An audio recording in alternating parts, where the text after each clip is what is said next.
சந்தியா, ஆ அடிக்கிற மழையில் என்ன சமையல்?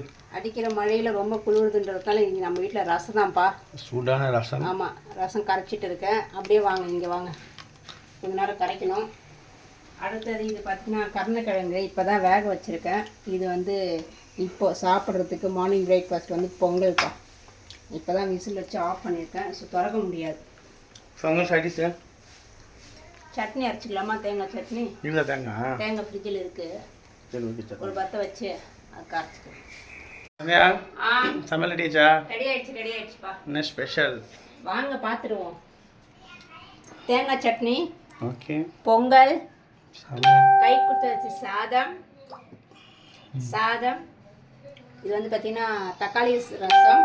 ரசம். ஆமாம், எஸ். கருணக்கிழங்கு வந்து தொக்கு மாதிரி பண்ணியிருக்கேன். சூப்பராக இந்த இருக்கும். மழைக்கு ரசமும் கருணக்கிழங்கும் சூடு பண்ணி தான் சாப்பிடணும், இல்லைன்னா டேஸ்ட்டாகவே இருக்காது, சப்புன்னு இருக்கும்.